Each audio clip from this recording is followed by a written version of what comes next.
Salut à tous les skippers, on se retrouve au Maroc avec Victor, un de nos ambassadeurs, pour faire la présentation de sa configuration spécifique au Maroc.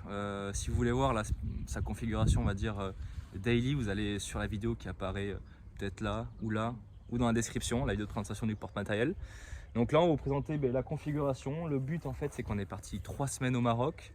Là on est sur la fin du voyage, il nous reste quelques jours sur place. On a fait 4000 bornes. Beaucoup de pistes. En fait, au début, on était avec un pick-up. On testait la version du porte-matériel sur pick-up. Et le but, en fait, c'est qu'on avait 3 véhicules. On essayait d'avoir un maximum d'autonomie en eau et de pouvoir sortir un peu des situations compliquées. Donc, d'où l'utilisation du pick-up. Et donc là, je te propose que tu nous fasses la petite présentation de ta configuration adaptée au Maroc. Allez, c'est parti. C'est parti. Donc, pour rappel, hein, le van de Victor, c'est un T5 2015, c'est ça ?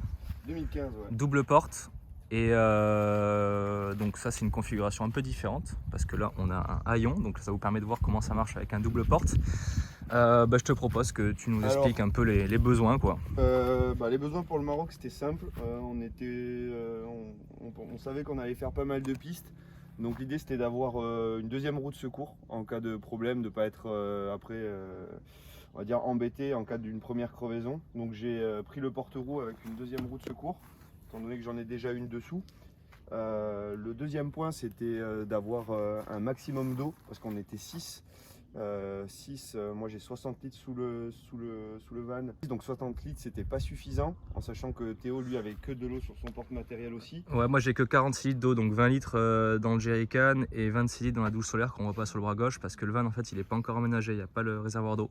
Donc, et nos amis qui avaient le pick-up de chez Kiff Évasion, ils avaient 40 litres d'eau. Donc le but c'est de maximiser un peu l'apport en eau. Ouais, et c'est à dire que eux ils avaient aussi que de l'eau en jerrycan. Donc l'idée c'était de pouvoir remplir mon réservoir dessous afin d'utiliser la douche qui est branchée sur mon réservoir. Donc l'idée c'est qu'on a rajouté là 15 litres d'eau. J'avais mon jerrycan du porte-matériel aussi là qui en emporte 20 il me semble. Ouais c'est ça. Donc 20 litres en eau. Donc l'idée c'était de re-remplir à chaque fois mon réservoir à l'aide des raccords directs. De ce raccord là directement mon jerrycan sous le van. Enfin, ouais parce que la douche de son T5 en fait on prenait toujours la douche ici là. Il y a la douche ici, donc là il branche le pommeau de douche. Parce que comme il a un V-Basto avec eau chaude instantanée, ça nous a quand même bien rendu des services. Il n'a pas fait si chaud que ça en fait. Mine de rien, la nuit il fait frais. Donc, surtout quand on était dans l'Atlas et tout, on s'est tapé des nuits un peu au-dessus de 0 degré. Donc l'eau était froide et avoir le chauffage instantané de l'eau, c'était quand même un sacré confort. Donc en fait, on était toujours obligé de transférer l'eau de la waterport ici dans le réservoir. Et là en fait c'était tout simple, on remplissait en fait la waterport par ce bouchon ici et puis après on mettait un raccord stop là, enfin un raccord comme Gardena de jardinage, et puis après avec le tuyau on venait remplir le réservoir avec ce raccord ici qu'on voit là. Et donc là après, ou on mettait sous pression avec le compresseur, parce que là il y a une valve en fait sur ce réservoir, ou alors avec la pompe ici quoi. Donc ça nous permettait de toujours avoir de l'eau dans le réservoir du T5 pour pouvoir prendre ses douches. Bon après parfois on a pris aussi les douches avec la douche solaire quand il faisait chaud la journée, mais c'est vrai qu'on n'a pas eu si beau temps que ça au Maroc. Enfin il n'a pas fait si chaud que ça. On a rarement eu au-dessus de 24-25 degrés au final. C'est ça. Puis on a failli avoir la neige aussi. Ouais, on a eu la neige. Quand on était dans l'Atlas, il a neigé un peu plus haut en altitude. Nous on s'est pris un peu de pluie. Donc il faisait frais quoi. Donc voilà, ça c'est pour la config. Après toujours les plaques de désensablement, ça c'était un peu indispensable, ça en est pas mal servi aussi. Elles ont bien servi, ouais. J'avais pris le jerrycan diesel là, que j'ai dû caler là parce que j'ai pas eu le temps de trouver un emplacement pour. On s'en est pas servi finalement parce que on trouve du diesel partout. Et donc voilà, pas besoin de se rajouter du poids. Et tu avais une configuration différente dans ta caisse ou pas par rapport à l'habitude? Oui, au final maintenant je mets mon gaz dedans. Donc un camping gaz là, je mets mon camping gaz, je mets le tuyau pour remplir le réservoir dedans aussi, que je mettais avant dans le van. Au final c'est pratique vu que c'est mouillé, c'est sale souvent, là je m'embête pas. Et après toutes les paires de godasses quoi.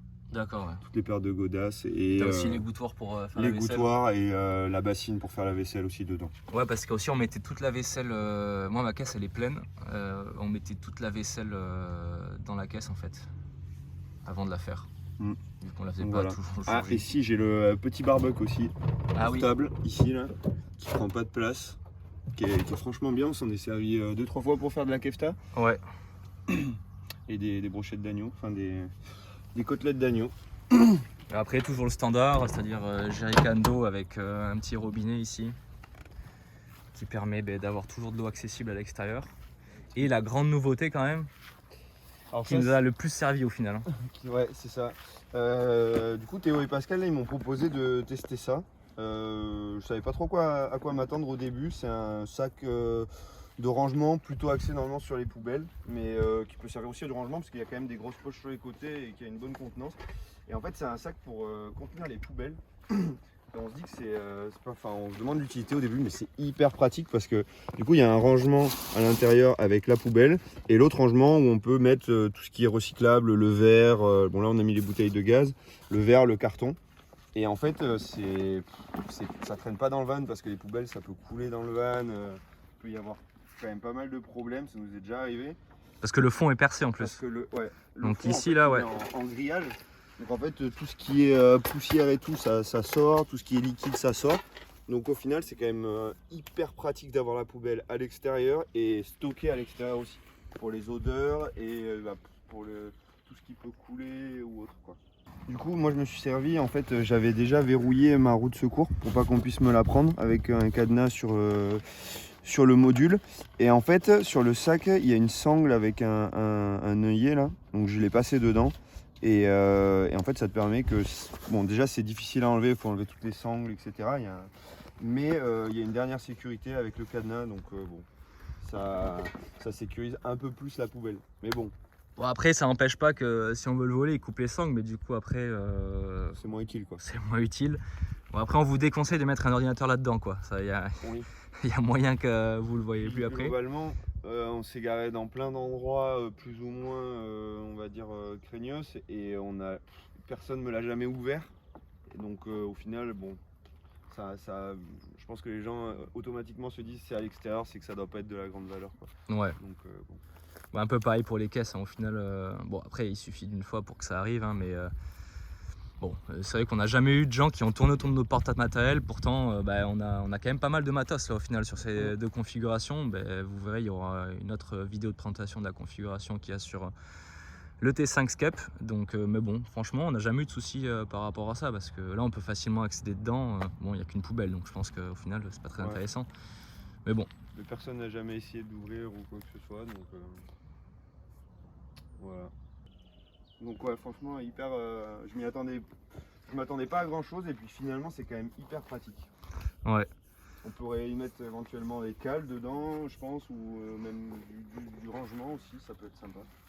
À savoir aussi qu'on a testé, on l'a pas dit mais une petite nouveauté, un nouveau module, c'est cette plaque ici en fait qui s'appelle le porte-outils court, qui existe aussi en version longue. Le porte-outils court en fait il prend un slot, donc en haut à gauche ou en bas à gauche et pareil à droite.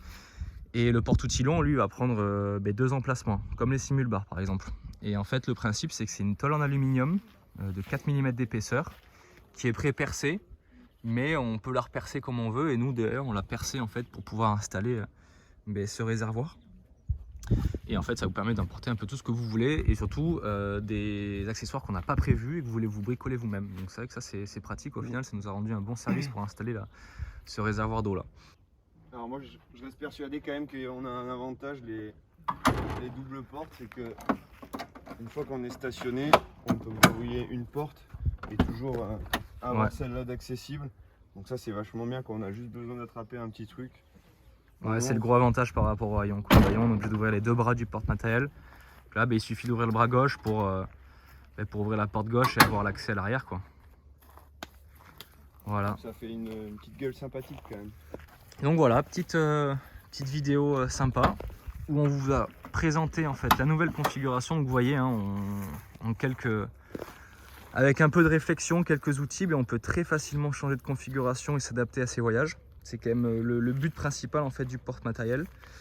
Donc j'espère que la vidéo vous a plu. Si vous avez des questions, surtout n'hésitez pas à les poser en commentaire ou à nous écrire un mail à contact@skep.life ou à poser vos questions sur Instagram, Facebook ou sur la vidéo YouTube. Allez, à la prochaine, bye.